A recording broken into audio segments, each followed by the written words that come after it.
நீங்க இல்லாம எங்களால வாழ முடியாதப்பா. ஒவ்வொரு நாளும் காலையில எழுந்திருக்கும் பொழுதே உடைய பாதத்திலே உடைய சார்பிலே நாங்கள் விழுகிறோம். ஆமாண்டவரே, எங்களை தூக்கி எடுத்து அன்று முழுவதுமாக எங்களோட நீ இருக்கிறபடினாலதான் எங்களுக்கு வருகிற ஆபத்துகளும் விபத்துகளும் வேதனைகளும் கைவிடப்பட்ட சூழ்நிலைகளும் எங்களுக்கு வருகிற பாடுகளுக்கு மத்தியிலே உபத்திரங்களுக்கு மத்தியிலே நாங்கள் தேறினவர்களாய் வருகிறோம். இல்லைன்னா எங்களால வாழ முடியாதப்பா. ஆகவே எங்களோடு கூட இருங்க ஆண்டவரே. என் தேவனாகிய கர்த்தர் இந்த சபையாய் இன்றைக்கு உருவாக்கப்பட்டு இருக்கிறது. இந்த சபையில அனுதினமும் எப்படியா வேதனைப்படுகிறவர்கள், துன்பப்படுகிறவர்கள், துயரப்படுகிறவர்களை நீ சேர்த்துக் கொள்ளும்படியா உன்னுடைய கரத்தை ஒப்புக் கொடுக்கிறேன். என் தேவனாகிய கர்த்தாவே, உள்ளொன்று வைத்து புறமொன்று பேசுகிற எந்த ஜனங்கள் கையிலும் சிக்கி இருந்தா என் தேவன் அவர்களை மீட்டெடுத்து கொண்டு வாங்க ராஜா. என் தேவனாகிய கர்த்தர் நீர் அப்படியாய் செய்ய போறதுக்காக உமக்கு நாங்கள் நன்றி செலுத்துகிறோம். ஆசீர்வதியும் இயேசுவின் மூலம் பிதாவே, ஆமென். உட்கார்வோம். ஹல்லேலூயா. கர்த்தருடைய நாமம் மகிமைப்படுவதாக. இன்றைக்கு எங்க பார்த்தாலும் உபத்திரவம் தான். வேதனை. யாரு சந்தோஷமா இருக்கிறாங்க? எப்படி சந்தோஷமா இருக்க முடியும்? சந்தோஷத்துக்கு வழி என்ன? அதை வகுத்து கொடுக்கிறவர் யார்? யாராலே இதை செய்ய முடியும்? சூழ்நிலைகளை மாற்றுகிறவர் யார்? இதை நாம் நன்கு அறிந்து கொண்டாலே போதும். சத்துருக்கு டாட்டா காட்டலாம். ஹல்லேலூயா. சத்துருக்கு டாட்டா காட்ட நம்மால முடியும். போயிட்டு வா, இனி எந்த காரியமும் செல்லாது. ஹல்லேலூயா. சங்கீதங்களின் புஸ்தகம் 22ஆம் அதிகாரம் 24வது வசனம் எடுத்துங்க, வாசிப்போம். உபத்திரவப்பட்டவனுடைய உபத்திரவத்தை அவர் அற்பமாய் எண்ணாமலும் அருவருக்காமலும் தம்முடைய முகத்தை மறைக்காமலும் இருந்து தம்மை நோக்கி அவன் கூப்பிடுகையில் அவனை கேட்டு அருளினார். எவ்வளவு அருமையான வார்த்தை பார்த்தீங்களா? எனக்கு அருமையான தேவ பிள்ளைகளே, ஒரு அரை மணி நேரம் செய்தி தான். ஆனா அந்த அரை மணி நேரம் செய்தியில 2 வசனமாய் இருந்தாலும் ஆனா அது 1000 வார்த்தைகளை பேசும். 1000 வார்த்தைகளை எழுப்பும். லட்சக்கணக்கான மக்களை அது திசை திருப்பும்.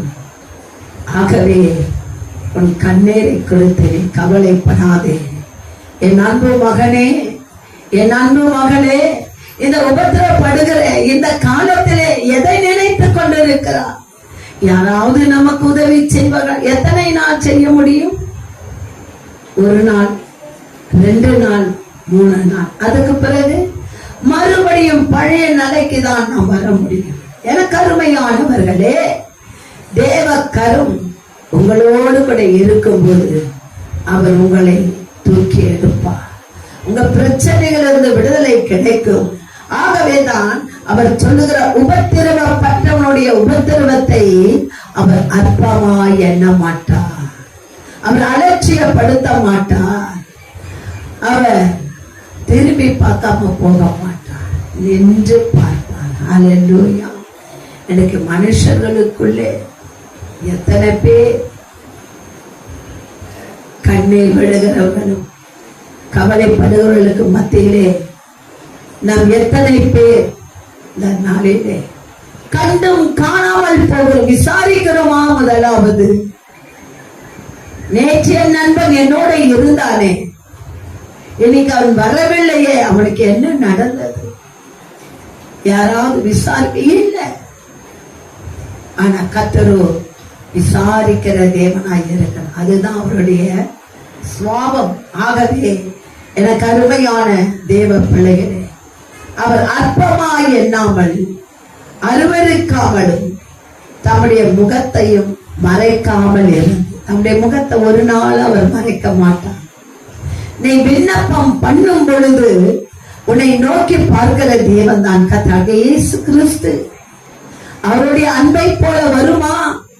நம்முடைய பாடுபடும் வியாதியிலே, நெருக்கத்திலே, கைவிடப்பட்ட சூழ்நிலை, ஒரு பைசா கூட என்கிட்ட இல்லை, நான் என்ன செய்வேன்? எனக்கோ பயம் உண்டாகி இருக்கிறது. இந்த வியாதியா இருக்குமோ, அந்த வியாதியா இருக்குமோ, முடக்கு வாதமா இருக்குமோ, இல்ல அல்சரா இருக்குமோ, இல்ல வேற ஏதாவது உள்ள ஏதோ பண்ணது. கேட்டா சொல்லுங்க, என்ன தெரியலம்மா, ஏதோ உள்ள எனக்கு ஏதோ பண்ணிக்கொண்டு இருக்கிறது.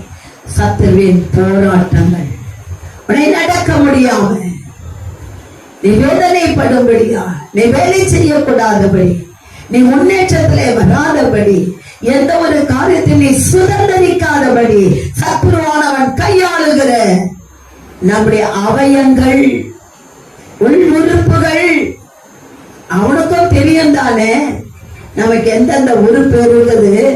எதை தொட்டா இவன் பயப்படுவான், எதை தொட்டா இவன் விழுந்து தெரியாதா என்ன? எல்லாமே அவனுக்கு தெரியும். ஆகையினால தானே யோசித்து பாரு, இயேசுவையே அவன் சோதிக்க நினைச்சான். யோசித்து பாருங்க, எத்தனை முறை சோதித்தான். எனக்கு அருமையான தேவ பிள்ளைகளை, நாமும் அதுக்கு விதிவிலக்கு அல்ல. சோதனைகள் வரும்பொழுது நீ சோர்ந்து போகாதே.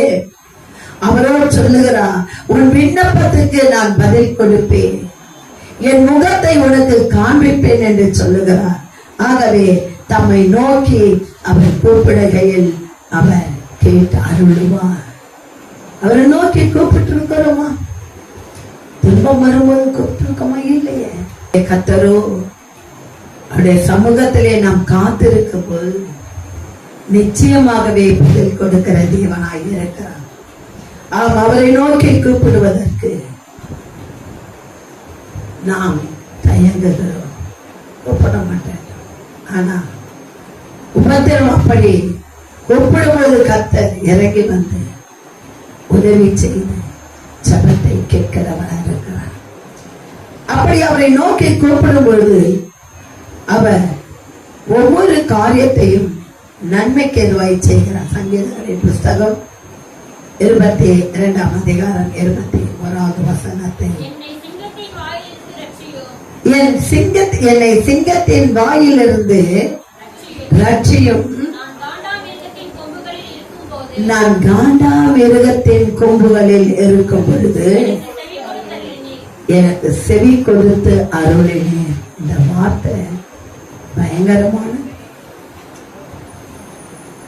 மிருகத்தை போல வருகிற காரியங்கள், மிருக குணமுள்ளவர்கள், நினைத்து பார்க்க முடியாத அநேக வேதனைக்குரிய காரியங்களை அனுப்பும் பொழுது, சஞ்சலப்படும் பொழுது என் தேவனாகிய கர்த்தர் நமக்கு செய்ததை நினைத்து பார்த்துதான் தாவீது சொல்றான். அந்த வார்த்தை அவன் நினைத்து பார்த்து அவன் சொல்லுகிற வார்த்தையை பாருங்க, என்னை சிங்கத்தின் வாயிலிருந்து ரட்சியும், விடுவியும், என்னை ரட்சித்துக் கொள்ளும், என் பாவத்திலிருந்து என்னை ரட்சித்துக் கொள்ளும். இந்த பாவம், அதற்கு நான் அடிமையாகி கட்டி போடப்பட்டு இருக்கிறேன். ஞாயிற்றுக்கிழமை சபைக்கு போகாதது அது எவ்வளவு பெரிய பாவம் தெரியுமா?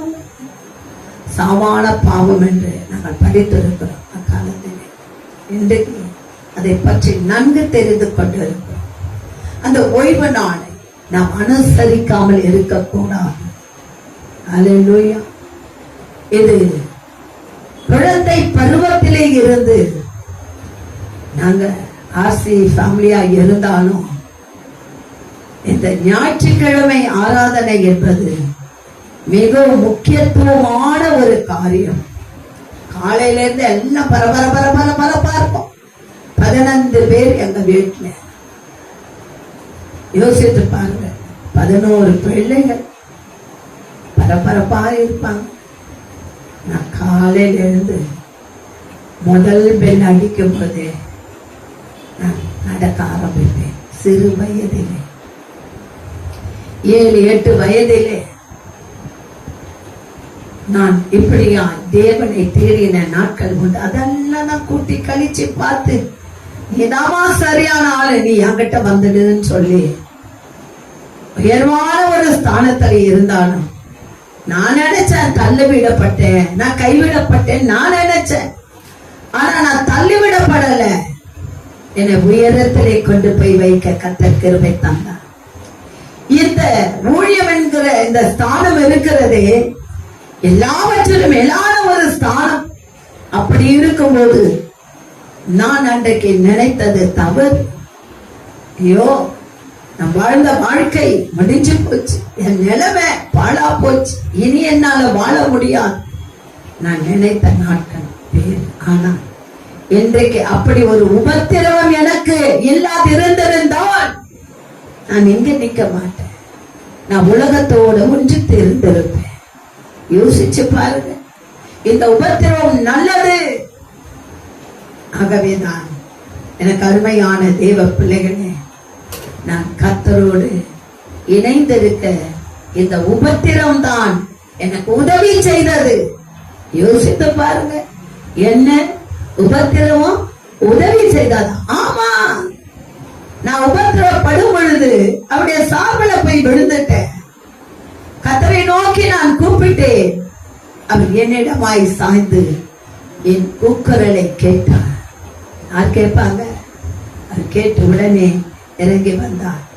ஆகவே எனக்கு அருமையான தேவ பிள்ளைகளே, இங்கே சொல்லப்பட்ட அந்த வார்த்தை என்னை சிங்கத்தின் வாயிலே இருந்து என்னை ரட்சியும் விடுதலையாக்கும். நான் காண்டாமிருகத்தில் கொம்புகளில் இருக்கும் பொழுது எனக்கு செவி கொடுத்து அருளின. முந்தின காரியம், இந்த காண்டாமிருகத்தின் கொம்பு என்று சொல்லும் பொழுது படு மோசமான ஒரு நிலைமை. அந்த மோசமான நிலைமையில இருந்தே தூக்கி எடுத்ததை அவன் நினைத்து பார்க்கிறான் என்று சொல்லிதான் வேதத்திலே சொல்லப்பட்டிருக்கிறார். ஆகவே எனக்கு அருமையான தேவ பிள்ளைகளே, என் தேவனாகிய கர்த்தர் நாம் மகிழ்ச்சியாய் இருக்கும்படியா அநேக முறை நம்மோட பேசி இருக்கிறார். ஆனால் நாமோ கண்டும் காணாமல் போயிருக்கிறோம், கண்டும் காணாமல் போயிருக்கிறோம். ஆகவே இந்த நாளிலே இருதயத்தின் வேண்டுதல் அவர் கேட்கிற தேவனாய் இருக்கிறார். அது மாத்திரமல்ல, யாருடைய வேண்டுதல்களை கர்த்தர் கேட்கிறார்? யோசித்து பாருங்க. சங்கீதம் 24:4 கைகளிலே சுத்தம் உள்ளவனும், பாஷ்யமாந்த வசனத்தை, கைகளிலே சுத்தம் உள்ளவனும் இருதயத்தில் மாசில்லாதவனுமாயிருந்து தன் ஆத்துமாவை மாயைக்கு ஒப்புப்படாமல் கபடாய் ஆணையிடாமல் இருக்கிறவனே. பாத்தீங்களா எப்படி இருக்கிறவன் சந்தோஷமா இருக்க முடியும்? நான் உபத்திரப்பட்டேன், ஆமா, ஆனா இன்னைக்கு நான் சந்தோஷமா இருக்கிறேன். அதுக்குதான் சங்கீதங்கள் புஸ்தகத்திலே சங்கீதக்காரன் இப்படியா எழுதுகிறான், கைகளிலே சுத்தம் உள்ளவன், கைகளிலே சுத்தமாயிருங்க. கைகளிலே சுத்தமுள்ள மனுஷன் இருதயத்தில் மாசில்லாதவருமாய் இருந்து தன் ஆத்மாவை மாயைக்கு ஒப்புப்படாமலும் கபடாய் ஆணையிடாமலும் இருக்கிறவன். எது கெடுத்தாலும் சத்தியம் சகர பொங்கலாயிடுச்சு. எல்லாரும் அடிக்கடி வாங்கி சாப்பிடுறது, சத்தியம் செய்ய யோசிங்க. அல்லேலூயா. சத்தியத்தை வேதம் சொல்லுகிறது. யார் பேரிலும் நம்ம என்ன பண்ணக்கூடாதான்? சத்தியம் பண்ணக்கூடாது. வானத்தின் மேலும் அவர் உண்டாக்கினார், அவருடைய ஸ்தானம் பூமி அவர் உண்டாக்கினார். சத்தியம் பண்ணக்கூடாது. ஆகவே இப்படிப்பட்ட காரியங்களை நாம் செய்யும் போது 24:5 அவன் கர்த்தரால் ஆசீர்வாதத்தையும் தன் ரட்சிப்பின் தேவனால் நீதியை பெறுவான். அவனுக்கு ரட்சிப்பு உண்டாகும், அவன் நீதியை பெறுவான். அந்த நீதி அவனை வழி நடத்தும் போது அவன் கர்த்தருக்கு கிரீடமாய் இருப்பான். வழி நடத்தவர்கள் நெறி தவற மாட்டார்கள். நீதியாய் இருக்கிறவர்கள் எத்தனை காரியம் வந்தாலும் அதுக்கு அவங்க செவி சாய்க்க மாட்டாங்க. நேரான பாதையில தான் போக விரும்புவாங்க. அந்த நேரான பாதையில போகும் பொழுதுதான் கர்த்தர் அவர்களை விடுவித்து மகா பெரிய அற்புதங்களை செய்கிறார். 24:7 வாசிங்க.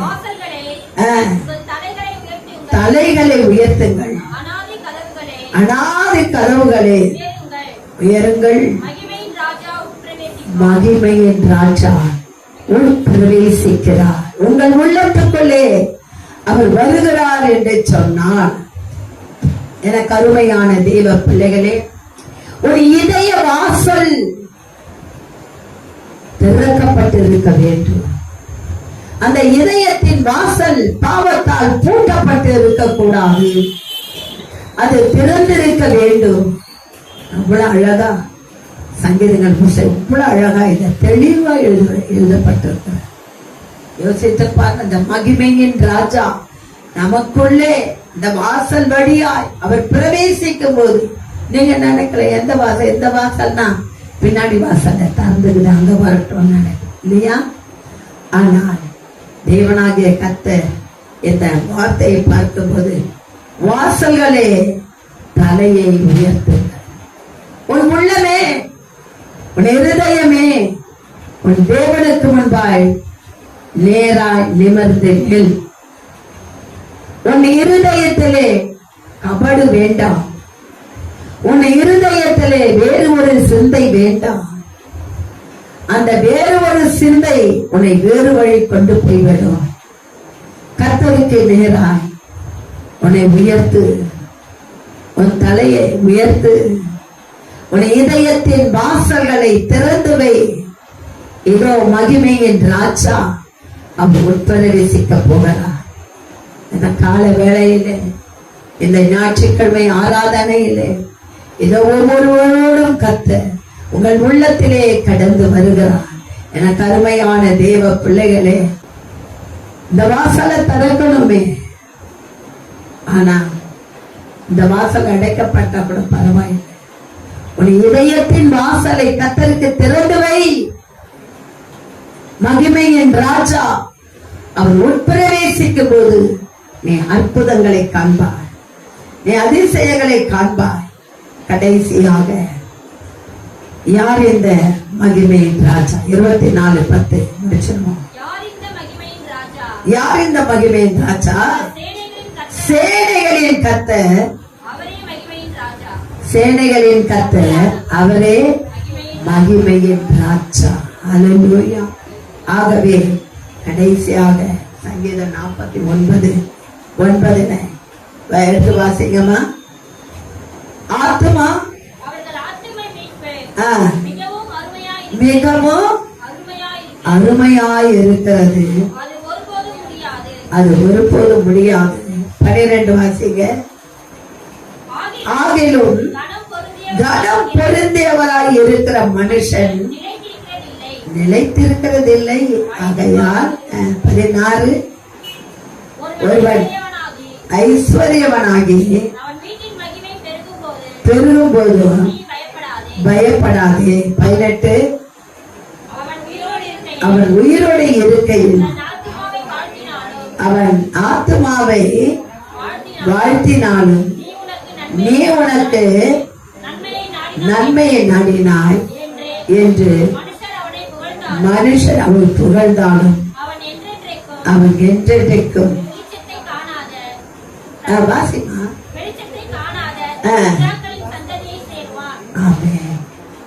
அவன் வெளிச்சத்தை கடக்க மாட்டான்.